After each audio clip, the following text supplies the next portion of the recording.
Yes,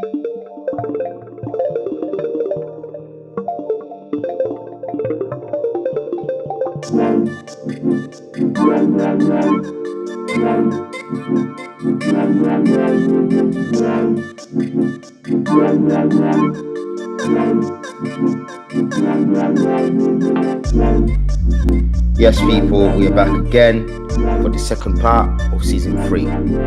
It's episode 6. We took a short break, as we always do during our mid-season, just to focus on other things. But the table is still growing and we're still building. So just a quick recap on the episodes that we've done before. Episode 1 was status after the hiatus. Episode 2 was sitting at the table. Episode 3 was pivotal roles of friendships. Episode 4 was the dark side of schooling. Yes, we're touching on that again. And then episode 5 was health is wealth, mind, body, and soul. That was a good episode, the last one we had. And now we're moving on now onto the second part of season 3. With the topic today, brothers, black businesses. That's the topic for today. That's a boxing manager.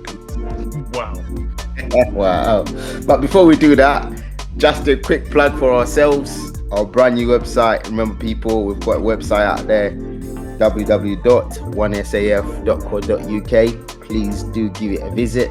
Yep. You can actually access all of our previous podcast episodes from season 1 all the way up to now off that website. Also, you can get to know us a little bit better as well about us on our page, and also you can hear our opinions about the table, as we always call it, from our own individual opinions, right? And much more. We've got a merchandise site on that as well, where you can go and get some merch. So please do give it a visit and engage with us as well and let us know what you think. Okay, brothers, how are we feeling after our little break? Are we all charged, ready to go? Yep. All good to go, refreshed, back on it. Yeah, man. Let's go. Yeah, man. That break was needed to recuperate, come back strong as per usual, you know what I'm saying? Yeah, 100%. So like I said to the viewers and listeners, today's topic is about black businesses.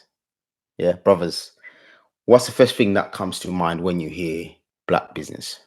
The first thing that comes to my mind is a failed attempt. Generically, yeah, that's my first thing that comes to my mind. Interesting. Why do you think it's a failed attempt? I think it's a failed attempt because in regards to how many black businesses are started in comparison to how many actually last, it should at least be 50-50, and it's not. And when I say black businesses, I mean like solely black, like not integrated by any means.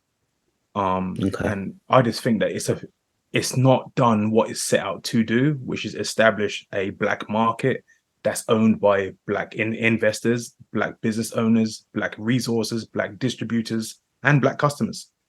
So I just think it's a failed attempt, not to say that we can't get it right. Okay. Yeah, I think it's uncharted territory to an extent. We have little pockets of examples of what black businesses can be, but I believe to the largest extent, it's uncharted territory. I don't necessarily think it's unsuccessful. I just believe there's a stigma behind just that term itself. Really and truly, we shouldn't even have to call it what we call. We shouldn't have to say black business. We should be able to call it business.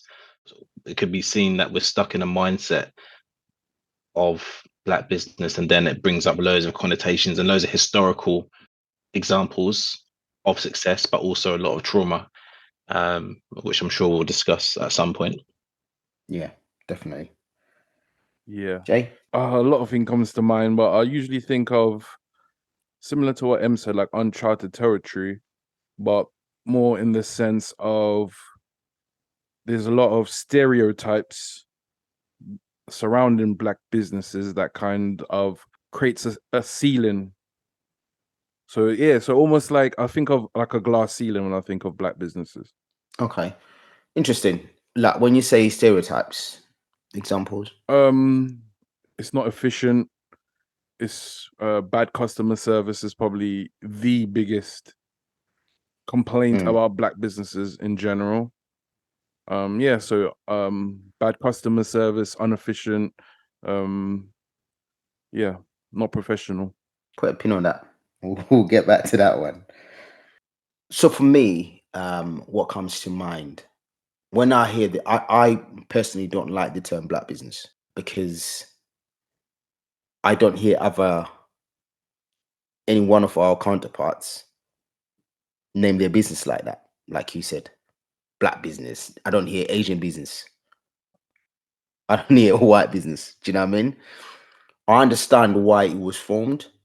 It was for us to promote each other, but then it also puts a glass ceiling, like Jay said. So, brothers, the next question would be supporting black businesses. What does that mean, really? Because we hear these terms that come out, Black Pound Day, and all the promotion that we see on social platforms saying supporting black businesses. But what does it mean, really, to support a black business? Well, I think for me, it doesn't mean that we just have to exclude ourselves from everything else, because logistically and economically, it doesn't make any sense at this current point in time, and morally also. But what I think supporting I think it means acknowledgement. I think it means recognition, and also opportunity for a group of people or sector that hasn't had a fair shake in trying to build. So I think acknowledgement, opportunity, and recognition, that's what I would view as showing support. I mentioned earlier there have been moments in time which we have mentioned also in previous episodes where we've shown that we've been successful in doing that. But I think those three key elements is a good foundation to show our support. Okay. Seeing. What it springs to mind for me is the word itself is support. If you were to support a infrastructure to stand, you would build additional beams to help it stand up, not necessarily doing it for them, but just to aid them to do their own goals or to achieve their own means. And I won't speak too much about the term black business. I think it's actually vitally important that we do single it out as black business until it gets to the point where it doesn't matter whether we call it business or black business. Once it meets the I guess the rat race, once we're actually in the rat race and we're seen as a effective competitor, then you can just call us a business. But until then, I think we need to single ourselves out in order to focus.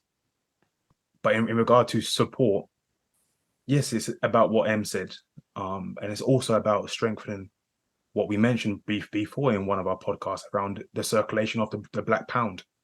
I think that's the whole purpose of the Black Pound Day. Like, we know that the pound within the black community does not circulate, not even close to our counterparts by any means.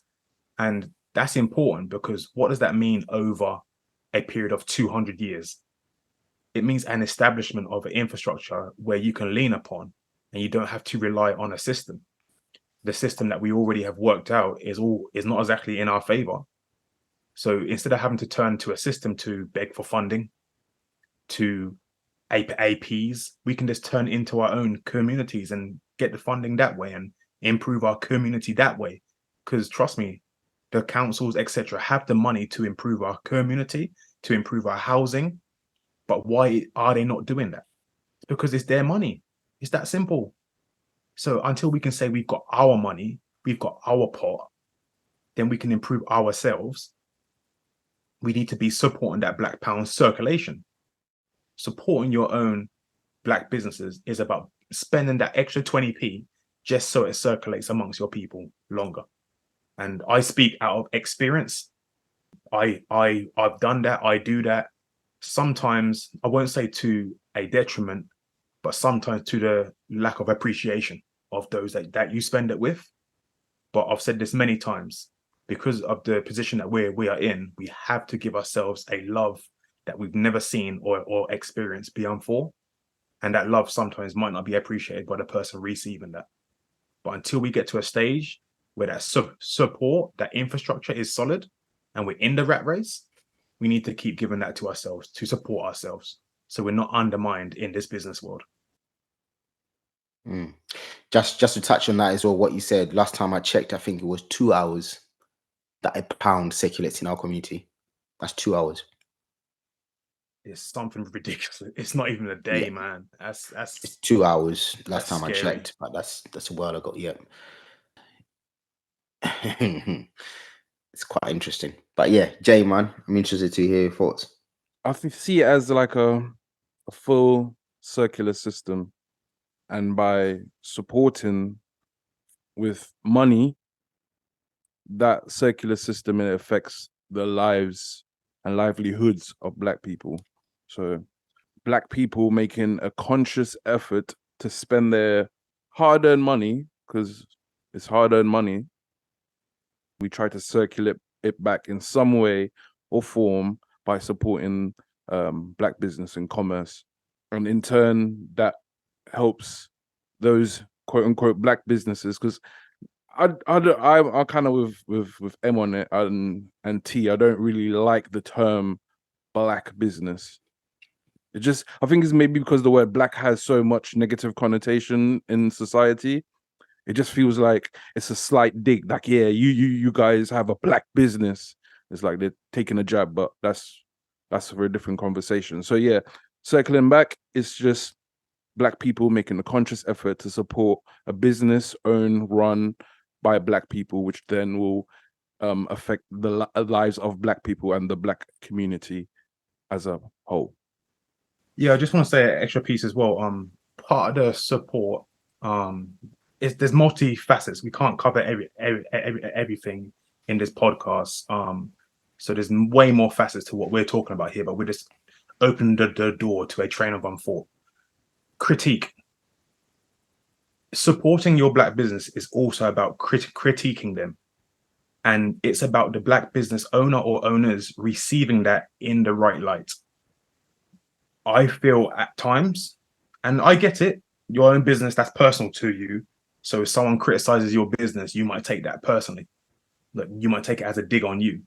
But if it's coming with good faith, take it, man, because how are you going to see your own self and your own performance if you're just basing it off the bottom line of if you're earning money or not? I'll pause you right there because Sorry. yeah, it's coming. We'll get to that. But yeah, go on him.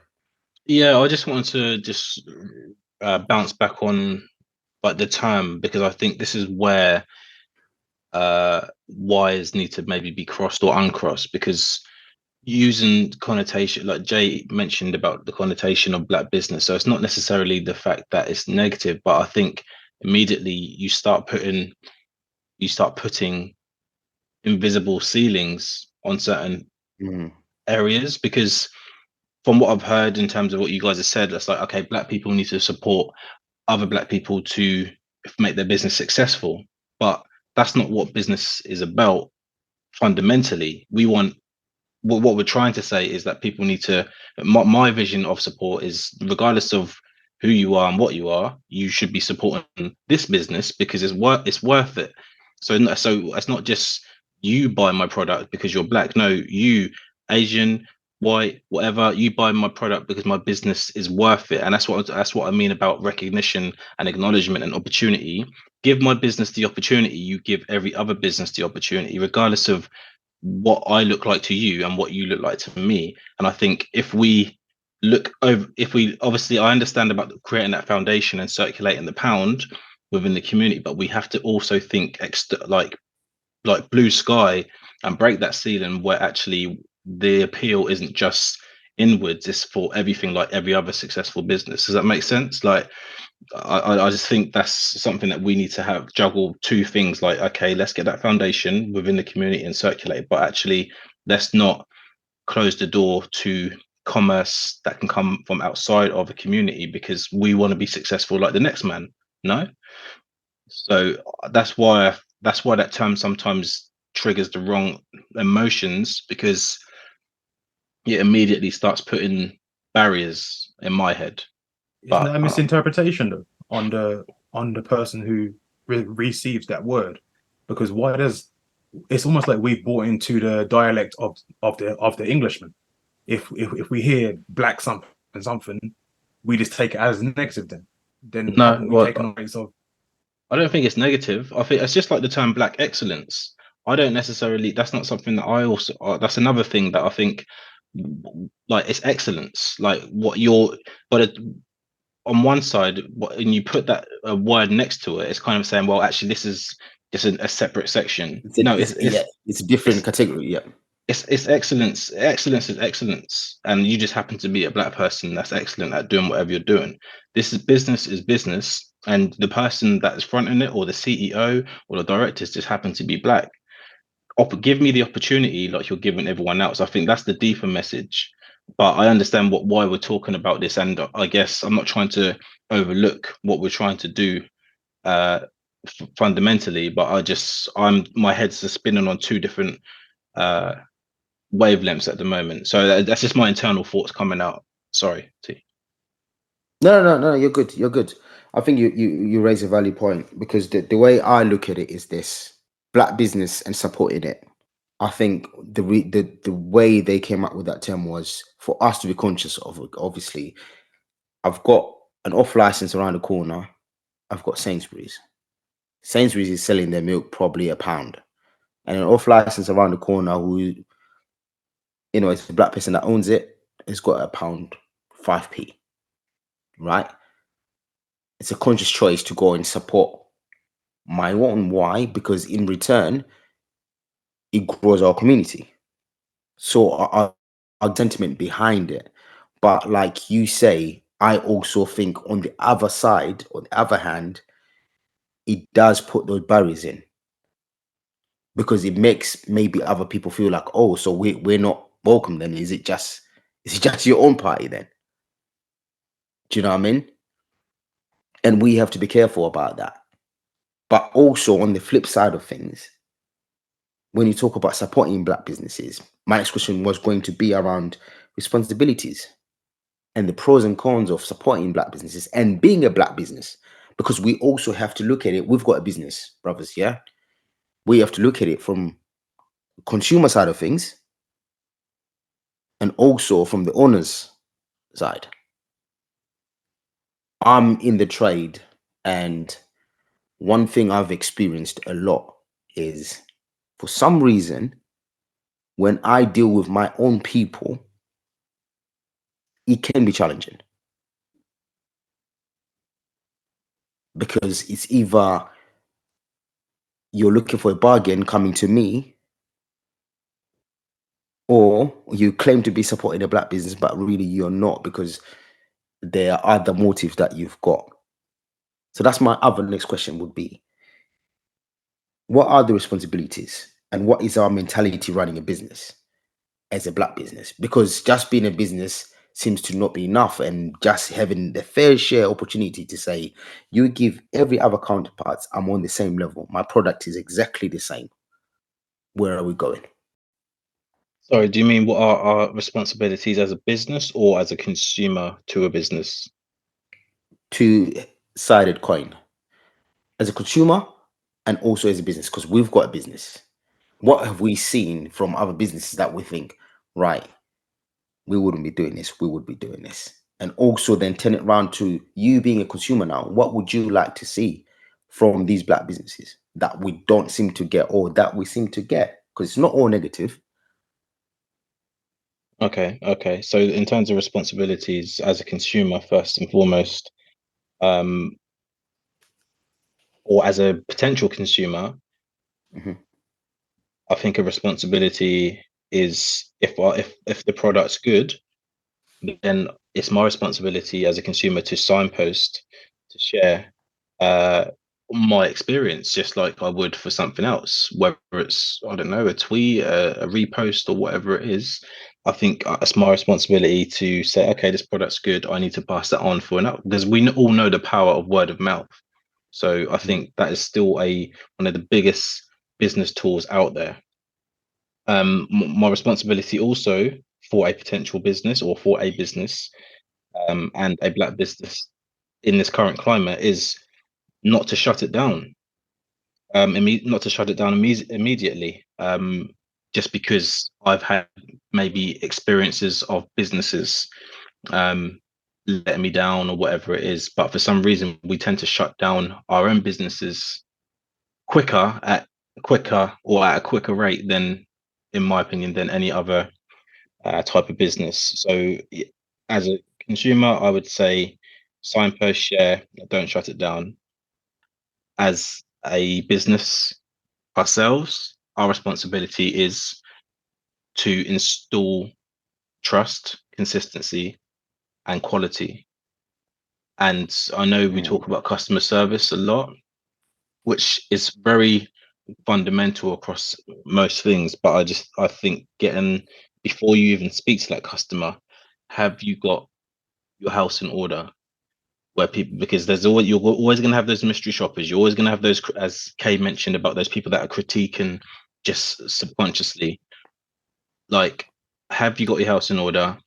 And I'd like to think that we do, or we're aiming, or we work towards that type of principle. Get your house in order before we even talk to those customers, because once you go live, you only get probably one, if you're lucky, two good chances. First and second impressions count a lot. So that'll be my stance for a business owner and also a consumer. Responsibilities. So yeah, I kind of like the format M did it, so I'll kind of do it in similar format. But I'll start with the business first. As a business owner, we should be open to critique, and that falls on the side of the consumer as well. But I'll stick with the business side of it first. To be open to critique is a good thing. It means someone cares that much about what you've presented that they wish to actually deliver a comment. And in giving that comment, what it does is give you free feedback to upgrade, to improve. And what that means, then it links into what M mentioned around quality. If you hear customer feedback, which, by the way, a lot of companies pay for, they pay for market research and all this stuff. So if you're getting it from the customer, from the consumer that cares enough to tell you, look, man, this shouldn't be done this way. Look, last week it was this price, and you know what I mean, the way you're marketing, you got to give the customer a little bit more for what they're given, etc. Then you should be open to that. Don't be so dismissive, and don't take things personally. If someone cares enough to say something about your business, you probably should at least think about it, not just immediately come back with a personal response or an emotive response. I've done this myself in my many times of purchasing goods and items from black businesses, and I've critiqued, and I've advised, and I've just said, have you thought about whether they take it on board or not is up to them. But we will be doing that within our business, and that's why we encourage the consumers, the listeners listening now, to please comment, to please go onto our website, give us the feedback, and we will think about it, and we will sit down. If it's valid, we will change it. It's that simple. And thank you for it, by the way, because it helps us. You might see something we don't see. As a customer and a consumer, I second what M said as well. It has to be of good quality. And here's the difference. If I was to go into a Tesco or Asda, a supermarket, and buy something and it's of poor quality, I just simply, I'm not going to go and try and speak to whoever owns that and say, oh, by the way, to improve this and improve that. In fact, if it's that low quality, I'll be going back with my receipt saying, I want my money back. Now, on the other flip side of it, as a consumer for a black business, I might go and ask my money back too, but on the essence of, this is what's wrong. I want my money back because of this and because of that.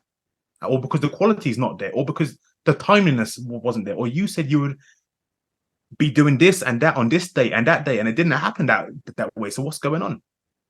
We can't run business like this, brother or sister. We can't run business like this.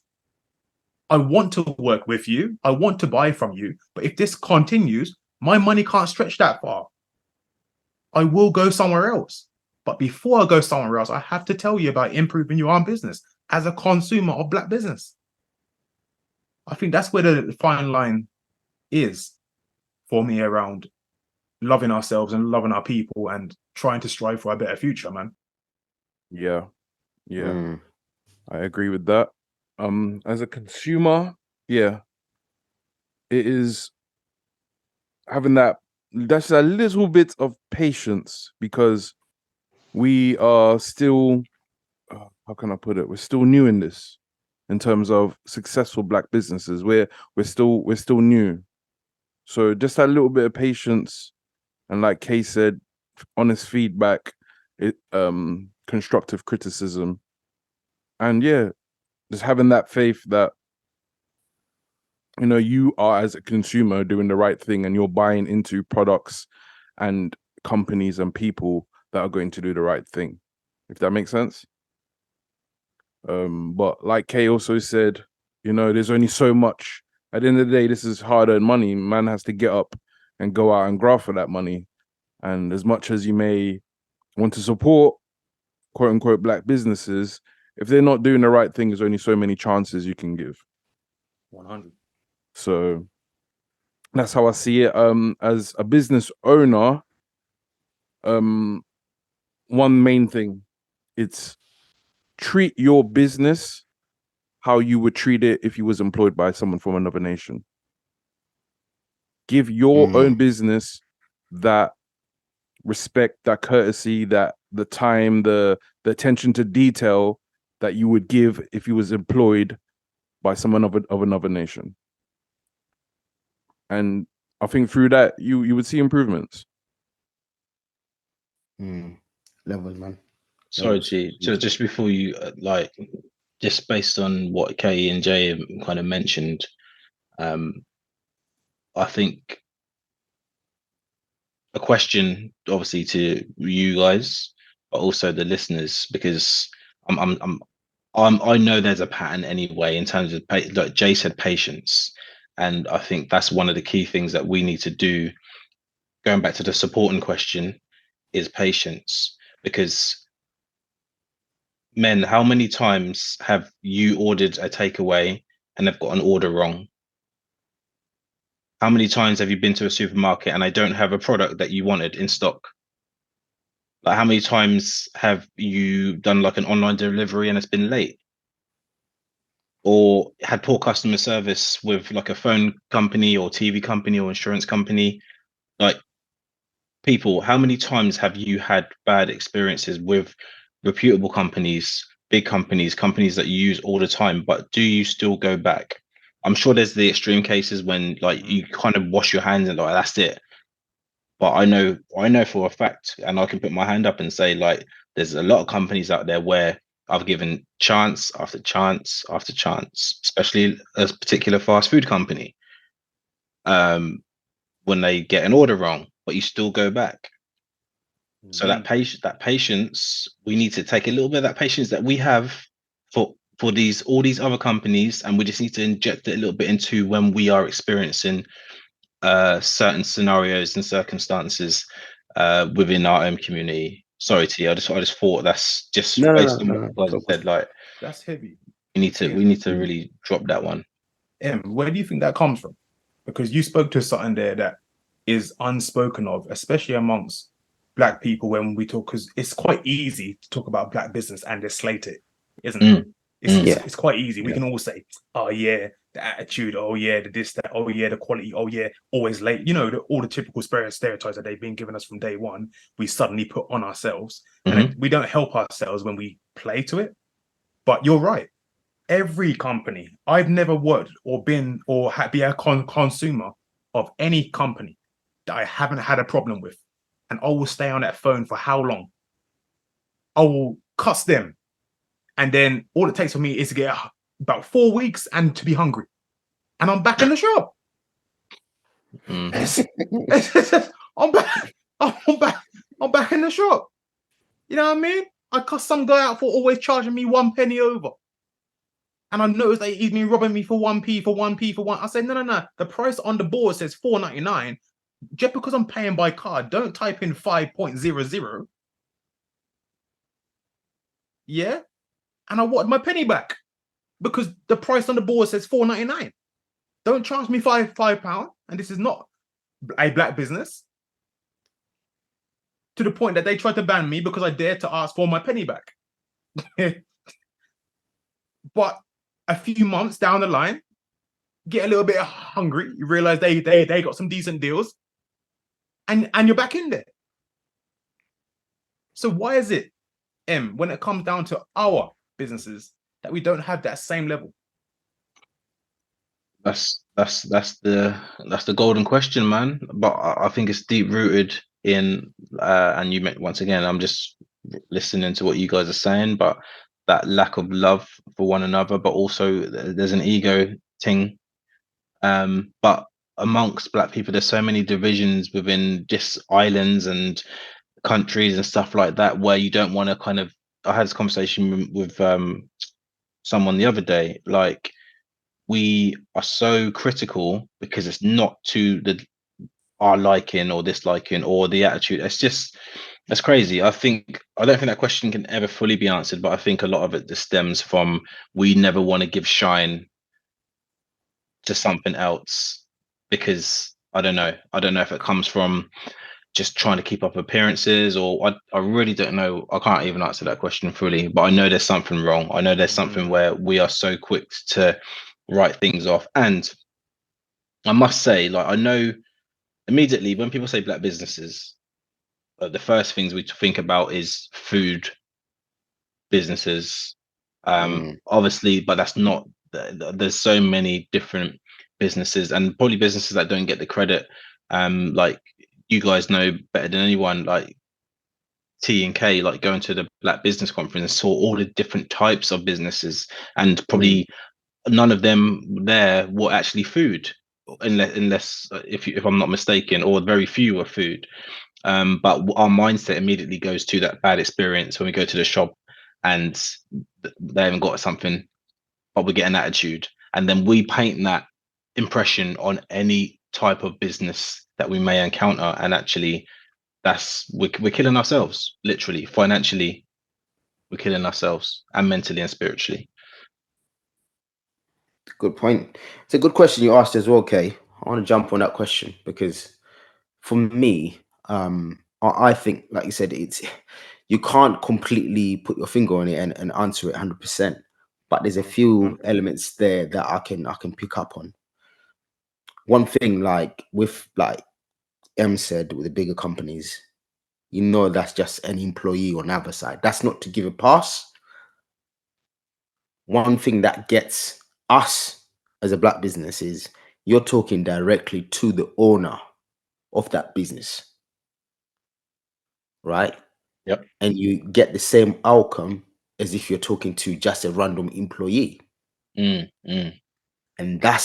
for me, that's a difference. If I'm looking in a personal level, that's the difference. Because to me, if I'm speaking to just a normal employee, I'm like, well, they're on minimum wage, £10 an hour, so they don't care about their job.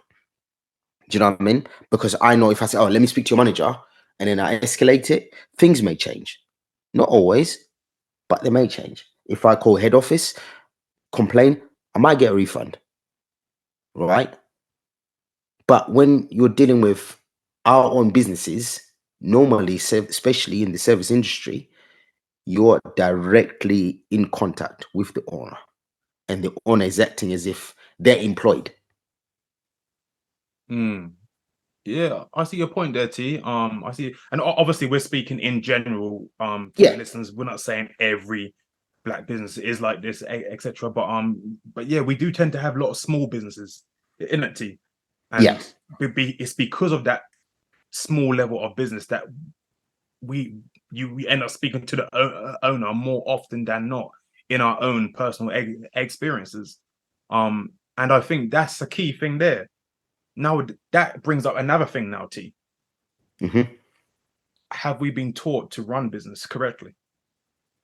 No. Have we been No. taught to separate business and personal? Have we been taught to have the proper dialect and the right socialization in the business world in comparison to the street Whoa, world? whoa. I like this. I like this. Okay. But you jumped the gun. I like this, but you jumped the gun because this is why we do what we do, because we think the same. But I want to go back and also answer the question about if I was a consumer or as a business, right? Because I didn't get to say my piece on that. Now, if I was a consumer, I agree with what M said. Patience is needed because they're building. So we have to bear that in mind. But also, I expect some level of professionalism.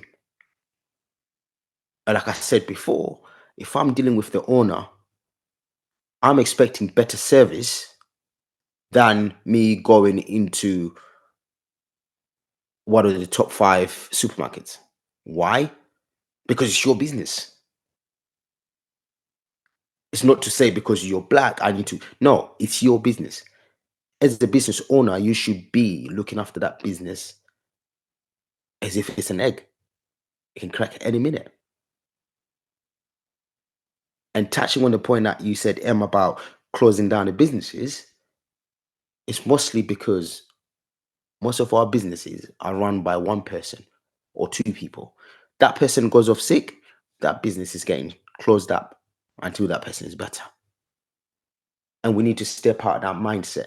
So for me as a consumer, I'm also looking, I'm thinking, your business is vulnerable. Well, more of as a business owner now, if I'm looking at it and I'm looking at other businesses, there's 4 of us here. If I go off ill, 3 of my brothers are taking over and they're running. 2 of us go off, 3 of us, there's still someone running. If you was in business, how many people can you look to your left, to your right, and think, if tomorrow something comes up, emergency, my business will still be running and I'll still be making money while I'm away? How many? That's a big question. It's a big question. As business owners, we need to look at that and be professional. We tend, when you see another black person, you tend to just do a deal as wishy-washy, as if it's not a business. It doesn't matter what your clientele is, black, white, Asian, whatever they are, you still have to remain professional. If you've got a contract, whoever they are, they still sign a contract. And please, this one thing I have to stress, because it's a massive bugbear of mine. As a consumer, what my expectation is to pay full price. Say that again. Say that again. My expectation as a consumer, not as a business, as a consumer, is to pay full price. Thank you. That's There black. you go. So that is black That's support. That's support. That's support. That's support right there. And that's a deep thing for me as well, T, because I've had to deal with that in my own settings as well from my own people, and showing my own people how to support black business in the essence of, I don't care if I know you, I don't care if you're friends or family. I want to pay the price that you market it at, if not more. If I want to support your business, I'm paying it full price, if not more. Because if I don't, it means whatever discount you give me, you're fitting that bill as a business owner. How is that supporting you? If you've got to pay, you've got to help pay for the product that I'm taking off you. What business runs like that?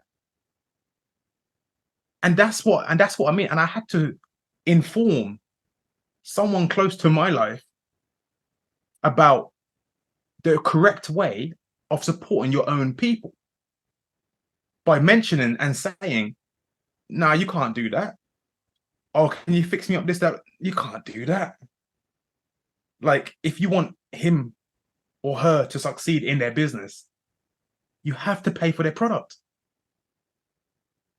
So it's just a mad thing that you mentioned, that the full price one, that is so key. And I guarantee people listening to this now, T, are resonating with that, brother. I guarantee when you said that, they're resonating. Because that's a thing we expect from each other. Why do we expect less cost? Yeah. That's mad. Because that's your brethren, isn't it? Or it's your family, or that person's mum, or they raised you when you were younger, or this or that or that. There's always Playing something. devil's advocate, bro. There's always something to why you should be getting a discount. Those are all valid and good points, but it's taken me a while to actually get to this, because I used to pay full price. I've never been one to say, oh, because you're of close relation, let me pay discount. But I've always had people come to me wanting work or whatever they wanted for me to do, and they want discounts, right? Until a certain situation happened, and this person said, oh yeah, I like to support black businesses. And I'm thinking, hold on a minute. If you like to support black businesses, then why are you not paying full price? Because my bills haven't changed. I've got bills just like you. So me undercutting myself is to a detriment. But for some reason, when a black person comes to you, it's like they're doing you a favor as a business.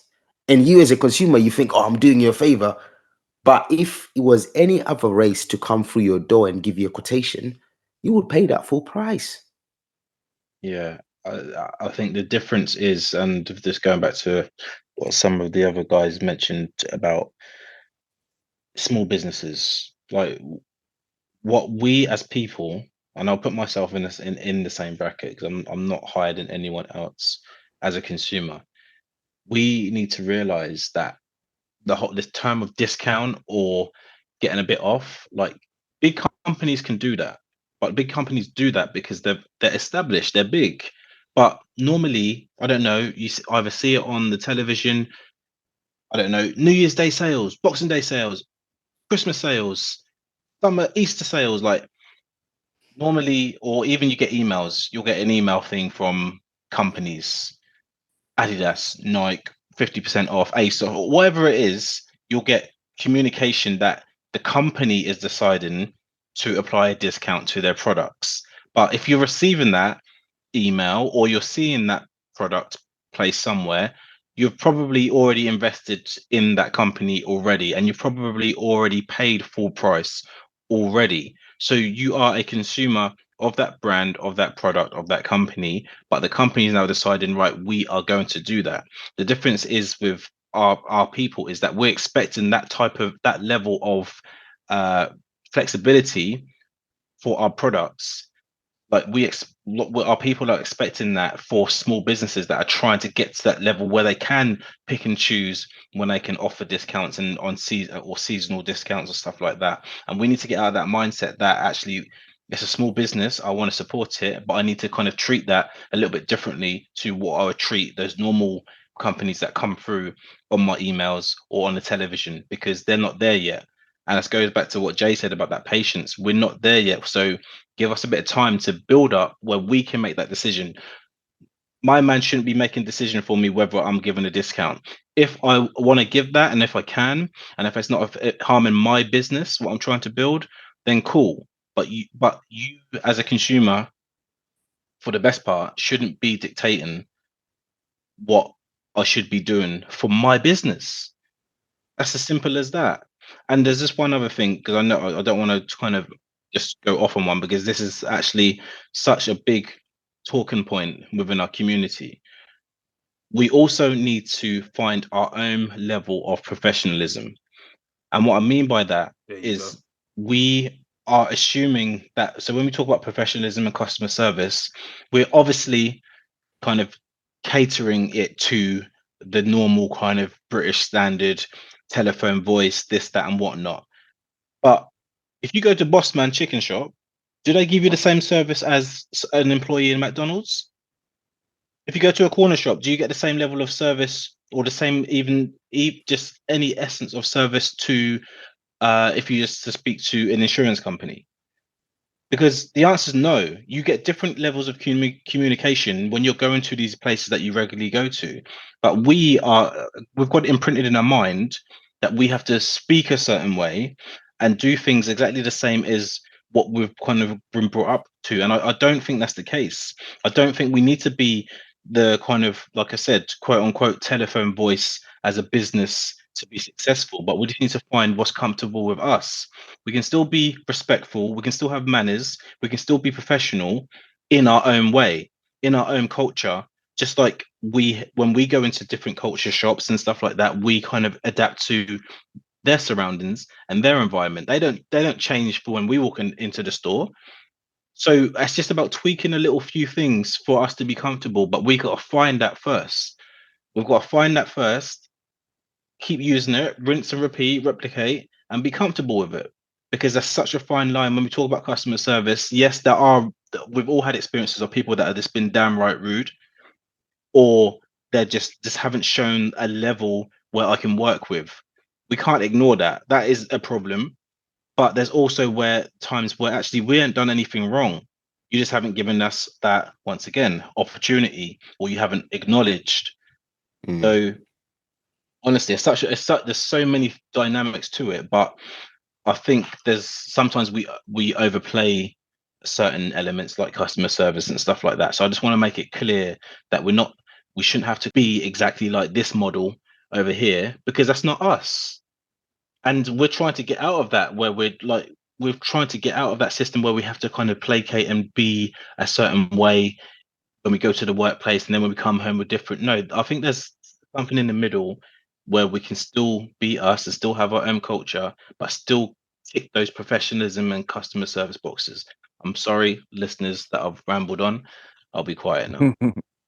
No, you're right. You're absolutely right. And you brought up a valid point, which actually popped a question in my mind.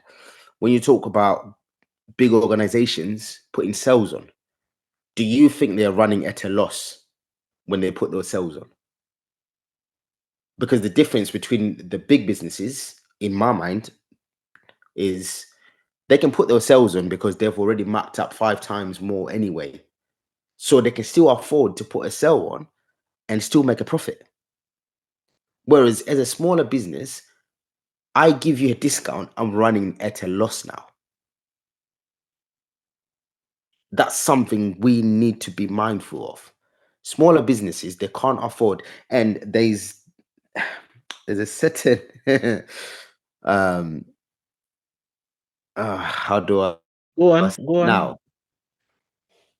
They are a different nationhood that has mastered this in a better way.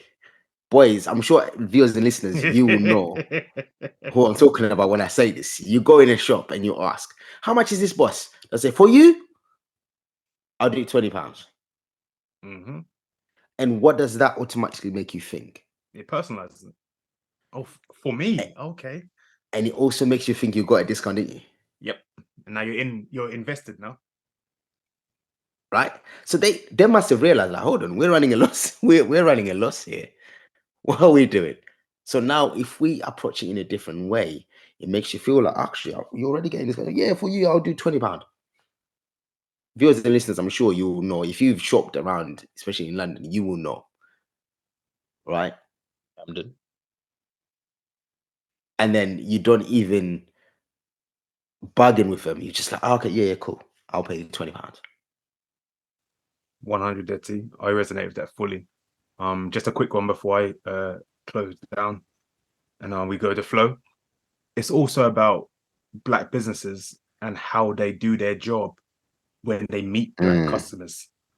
It's not, you know what I mean? We've kind of touched a lot just in this last little section around the consumer and the customer and how we receive the business, but it's also about when the Black business meets a Black customer. If your mind switches just because you see one of your own walk through the door, or you happen to be doing out services where you're going to another person's home and you enter that home and you see your own people, do you switch the way you run business? Is it a negative switch or a positive switch? How does that customer feel seeing one of their own people coming through the door or seeing one of their people running their service, how do they experience you?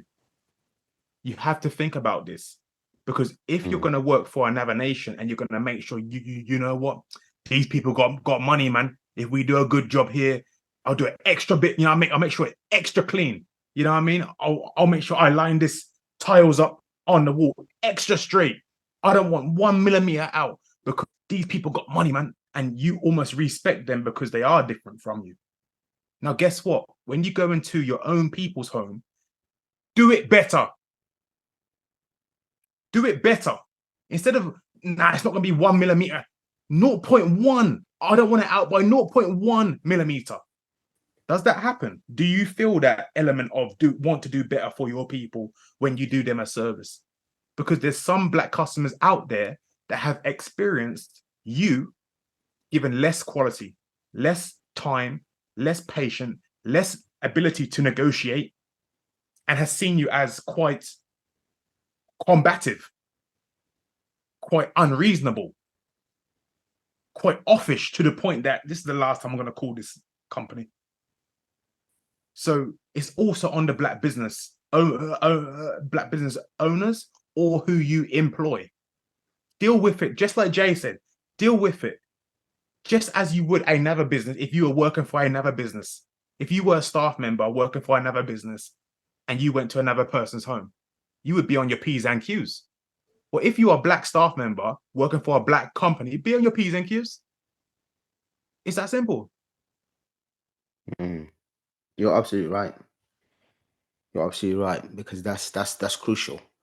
Because all it takes is for the good customer who wants to pay the full price, who's not asking for any discounts, to get bad service. We've all been there, on both sides. So 100%, you're absolutely right. But there's another thing that M touched on earlier about closing down businesses, and that was one of the questions I had here. Was one thing we seem to not be able to get away from as a people in generally is chasing status. And once someone's making a little bit of money, everyone has to know that I'm making money. Do you think that also puts us at risk as a business? I'll give you an example. I know a lot of people, they got loans that were coming through for during COVID time. Businesses were offered £50,000, I believe, for loans. Some people went and got those business loans and bought cars with them. So as a business, how do you operate like that and then expect to be making money and then also expect to grow? Is that something that is a hindrance to us, brothers? I think it's possibly 2 or 3 pronged in with that question. I think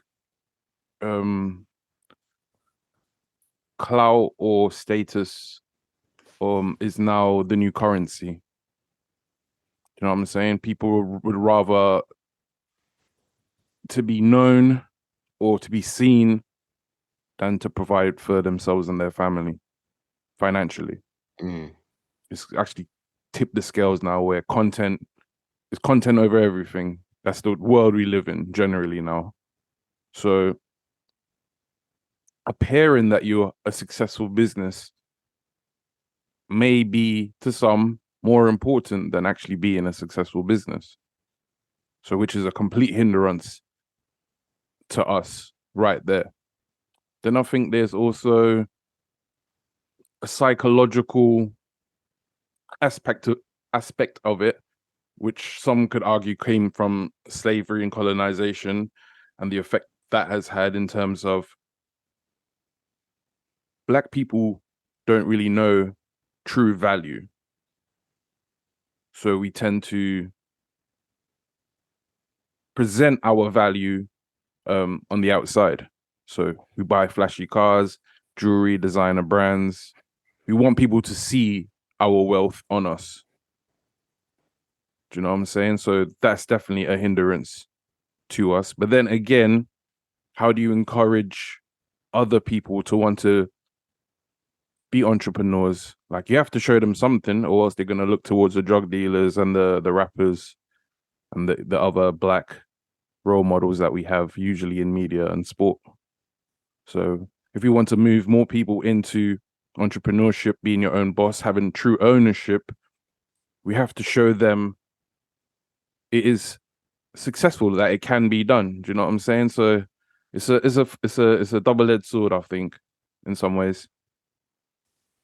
100, man. It's a age-old saying, and I'm sick of that. I'm sick of hearing that.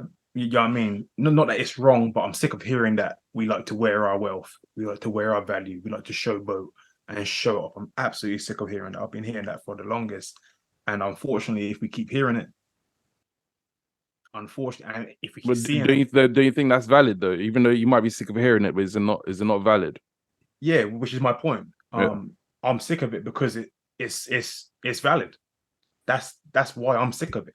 Not necessarily because it's not true. I'm sick of it because we shouldn't still be saying that, because we've heard of this from when we were small. Now we're big men and we're still hearing.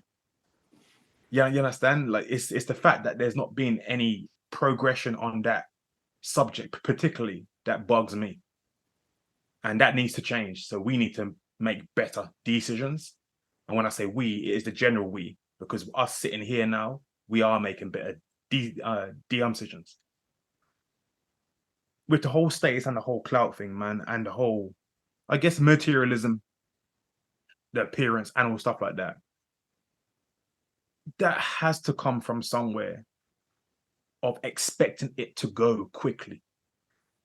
It has to be like someone who would earn money legitimately and not naturally go to invest it in land or property or assets that are long-standing and always appreciating rather than depreciating. Now, you could argue buying gold might be a good investment. So jewelry might be a good investment. If that's your investment, then why are you wearing it? Like, okay, fine. If you earn the money and you say, you know what, I don't know what to do with the money right now, but gold's always going to hold value, so I'm going to buy plenty of gold. Cool. Why are you wearing your asset round your neck? You know, if you get a little scuff mark, a little scrape, it's going to decrease the weight of that, because gold is done by weight, and the quality of that item is now considered less than, which means you're actually ruining your own asset. So why would you wear your own asset if you are into buying jewelry or gold? Doesn't make sense. But that only speaks to one aspect to me. Someone who's willing to go out there and spend it and splash it on foolishness. It's not, whether it's jewelry, cars, or even buying stupid expensive bottles of champagne on a Friday night in a club, or on a Saturday night, or going out on a holiday and going crazy. That only speaks to you're scared of losing that, man. Now that speaks to me about there's a knowledge gap here. You've obviously got the knowledge to obtain it, but you don't know what to do with it once you get it. And that's where you need a group of builders like we have here. Because if I come into money through whatever project and that I'm doing, you think I'm just going to go, you know what, I'm going to buy this and buy that. But we're talking. I'm calling you, man, up, boys. I've just come into X amount, yeah. Okay, I'm taking 10 grand for myself and I'm spending it, but what am I doing with the rest? There's another 90 grand here. What are we doing? That's a knowledge gap. I see a knowledge gap. Absolutely right. Yeah. The status thing. I'm gonna be honest. As you guys were mentioning that, it took me back to season 1, where, and I believe Kay, you referenced a book called Brainwashed. Yes, by Tom, and I haven't yet been able to read it. It is one of the books on my list, by Tom Burrell. And I think it might be that because you referenced quite a few books, so I'm just off the top of my head, which is a good thing. No, it is. I thought black people didn't read. Sorry. But I think it was about challenging the myths of black inferiority. And I remember a segment that you spoke about in terms of like why we wear our wealth and stuff like that. So I don't know. That was just a little checkpoint for me to actually invest in actually reading that, so I've got a better understanding, so I can answer these questions better. But the reason why that came to my mind is because it is historic, and obviously it comes from way before our lives started, in terms of the status and keeping up with the Joneses or appearance. But from my lifetime, I can automatically see that that has been inherited for us, but through my generations, just talking from like a Caribbean background, the wanting to impress and this and that, like we've spoken about it before about kind of how Caribbean homes, like there's a certain room that you can't go in, and you have to always make sure that you're looking like this because you don't want Mrs. I'm not going to say a surname, but this surname seeing you looking like this, or Miss Eccles. if people come around the house, like we have inherited a form of always trying to impress, and maybe it comes from the church part of it as well, where we've kind of got to make sure that we're all prim and proper, like for when we go to the church, even though we've all got our own problems, we're all human, we've all got our lives, and we're all sinners first, which is the most fundamental thing. But we're always trying to make sure that people look at us in a certain light, and that is what happens internally amongst our people. So just imagine amplifying that, where we're trying to kind of do that same thing to every other person, race, nation, to the world, to show them something. For what? My question is, for what? And I guess that book, uh Brainwashed, will probably gives us more definitive answers or research. But I think we have disinherited just trying to oppress and appease people that don't really give a damn, really and truly. Internally, we give a damn because it's kind of like the crab in a barrel situation. Like as long as we're not right at the bottom, then that's cool. But everyone else is looking in that barrel, and that's what's going on in the community. And when it comes down to business, like we're all screaming and scraping and like, oh, I don't like the taste of their food because they put too much this and that, whatever. There's always going to be little differences amongst businesses and The stuff like that. the jollof rice of the Ghanaians in Nigeria. You know what I mean? But that's what I'm saying. But everyone else is just looking in. So when you've got, like, for example, that's a good example actually. So if you've got if Ghanaians and the Nigerians clashing, who wins really? Like let's talk Western world rather than kind of actually back in Africa. But if you've got your own people clashing, who's really winning?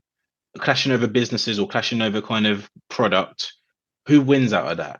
Probably another product that wasn't even in the race, that wasn't even in the conversation, because you spent so much time arguing about this and that. I'm just going to go over there and I'm not going to deal with them. I'm just going to go here.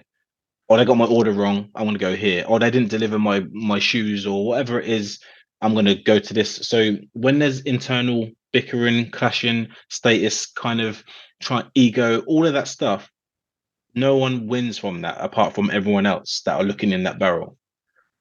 Just to add on that as well, we're busy clashing each other while other bigger brands are putting that same recipe on their shelves.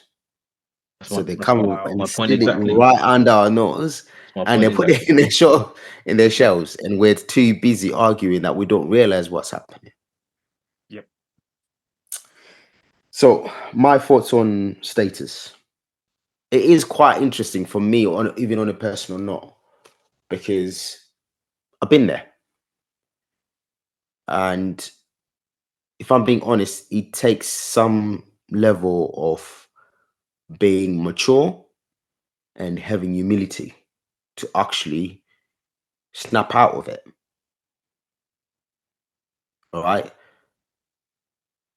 Because when you're young, you're thinking, right, yeah, this is the way, whether you're doing it for clout, whether you're doing it to attract females, or whether you just want the status, you get to realize you're actually wasting money. And also, like Kay said, there's a knowledge gap. If you're taught about finance from a very young age, I would like to think most of our decisions will be a bit different.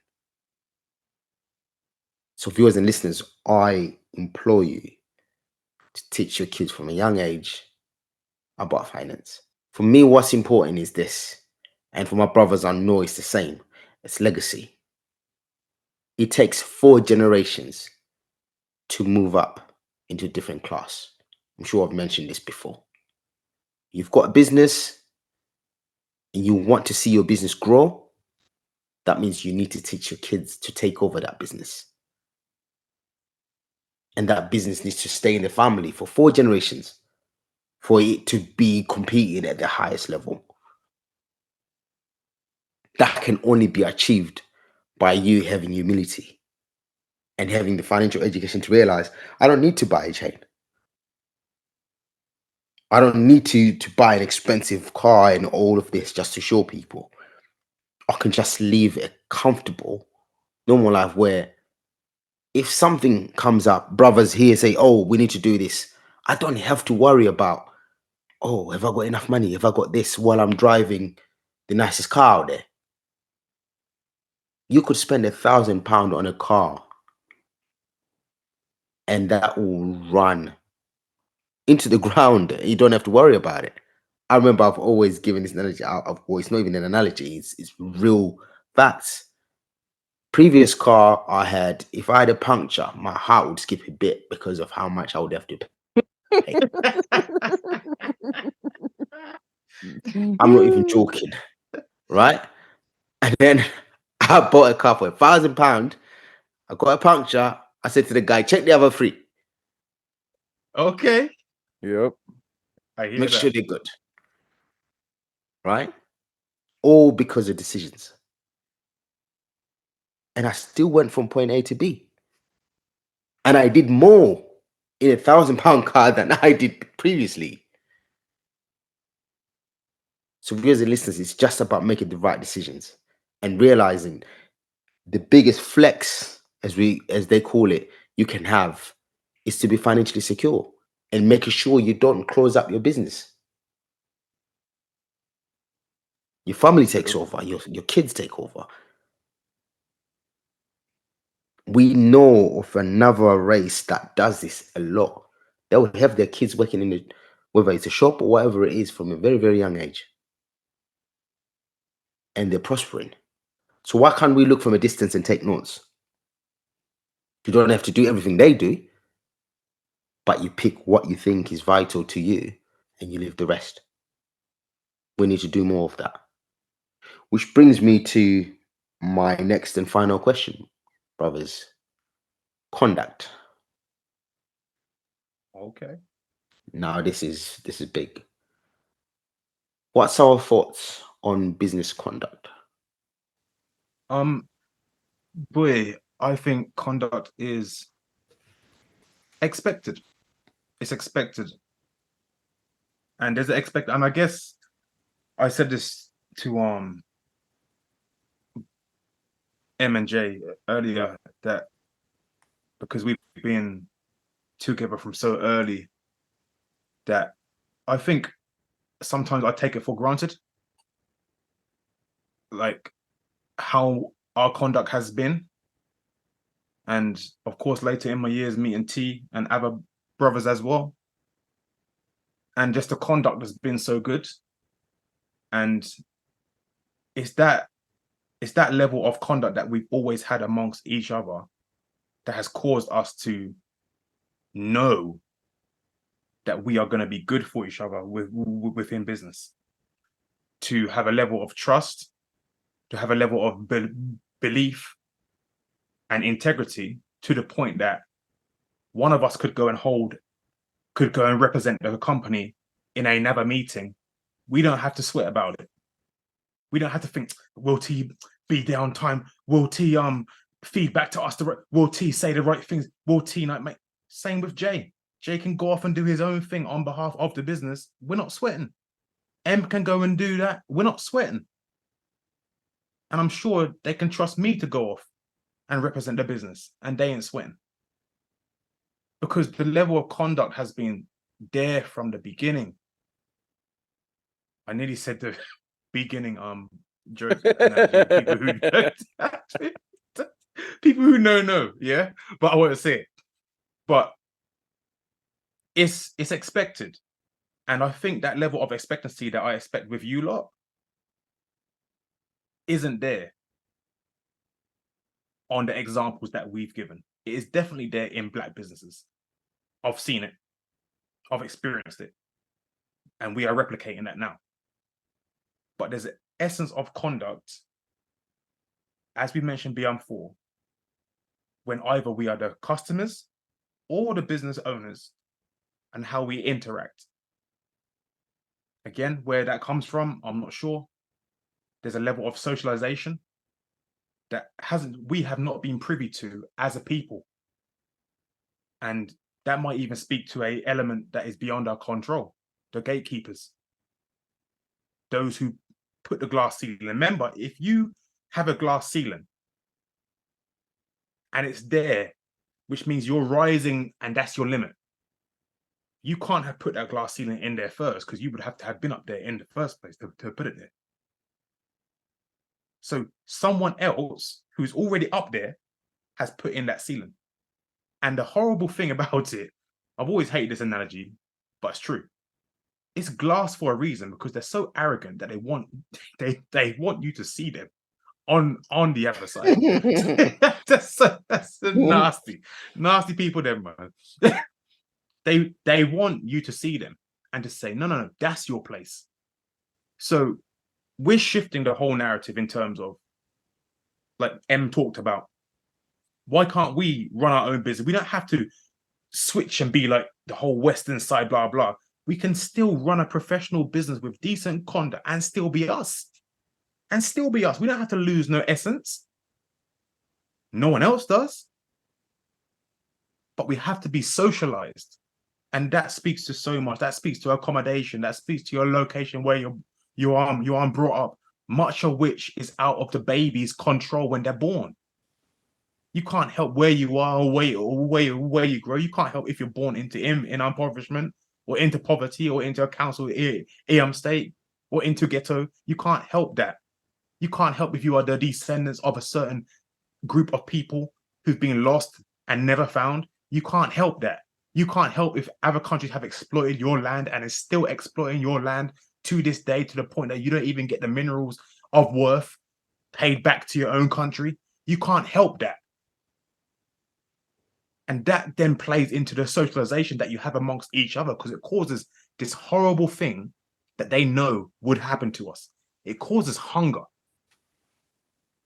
And that level of being hungry and being about me and just me alone, and that causes me to have a different conduct with you, man. And you're my brother and you're my sister.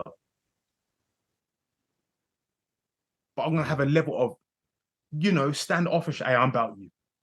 I'm going to have a level of, if there's an opportunity, I'm going to take from you.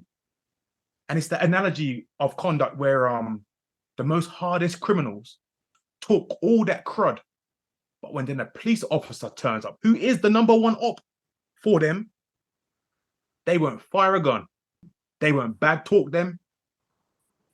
And it's a strange dynamic, because the same person that's in your community who struggles just like you, who's got to fend for themselves just like you, who's got to scrape that last bean off that plate and then get a bit of bread just to get that last bean sauce. Just to get that last bit of bean sauce, you get a piece of bread. You're going to gun him down because, I'll make another reference, the kids are making noise on the roof.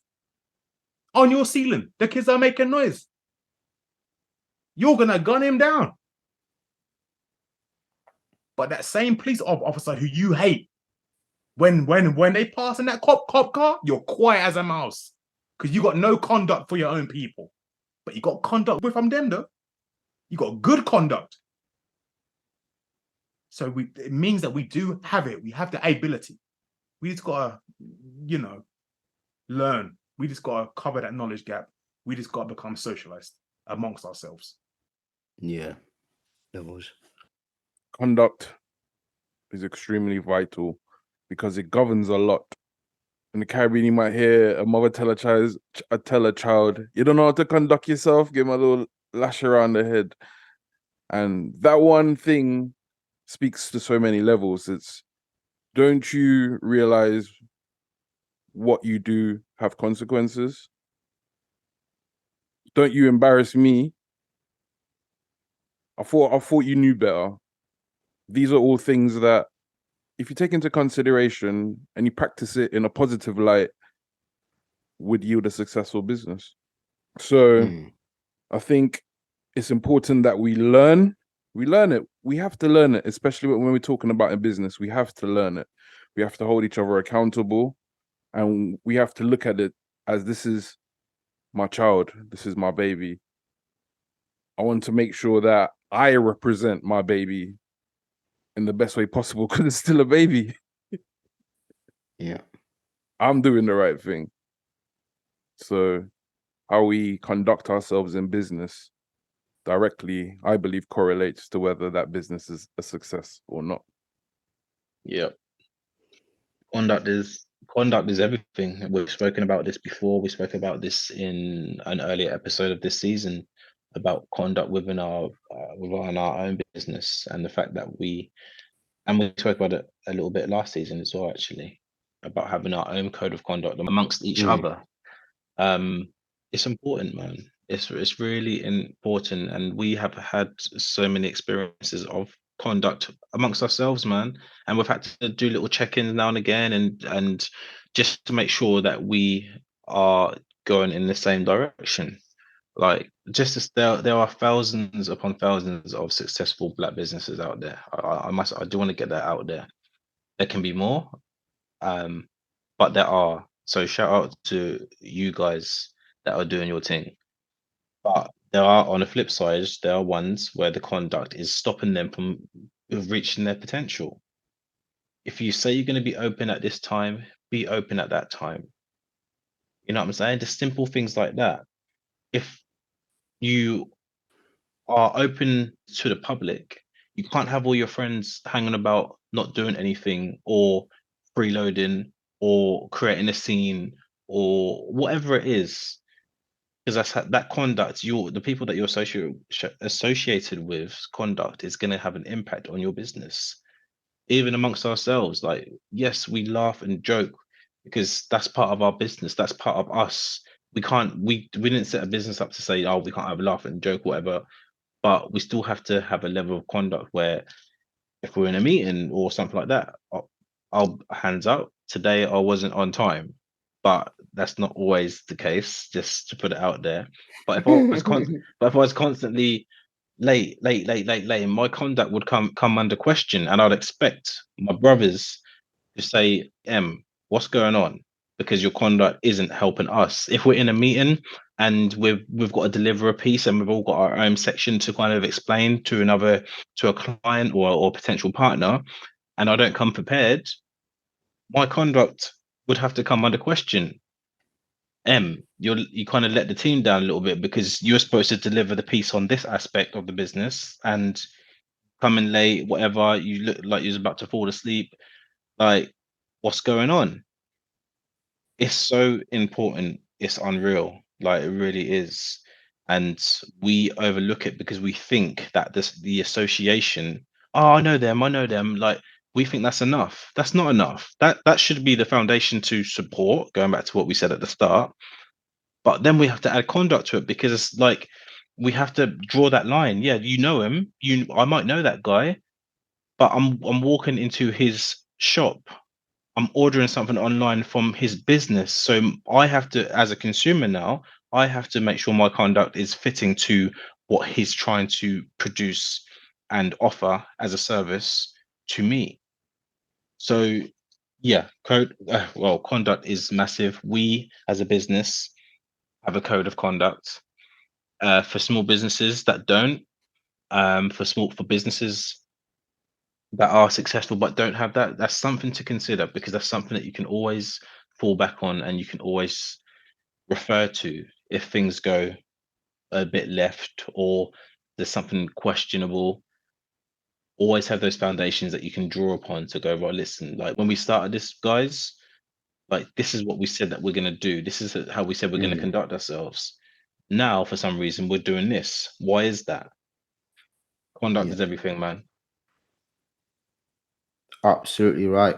Spot on from every one of you. And yeah, I echo what my brothers are saying. Like M just said, we literally wrote up a code of conduct and we signed, all of us. And we can laugh and joke and play around, but when it's time to roll up our sleeves, best believe that's happening. And I also want to encourage some viewers and listeners, if you're thinking about a business idea, don't be disheartened. Jump in, but make sure you get your foundation right. Everything else, don't be too eager to just want to make money. Everything else will come. But if you haven't done your foundation solidly, this is what happens. You have people that want to support you will come to you and lose faith because you haven't got the fundamentals right. And also as a consumer, you have to conduct yourself in the right way. You have to realize these people have got bills to pay just like you do. So pay them for what they're worth. It's important, man, to have these conversations, especially in our community, as we are growing, we're learning.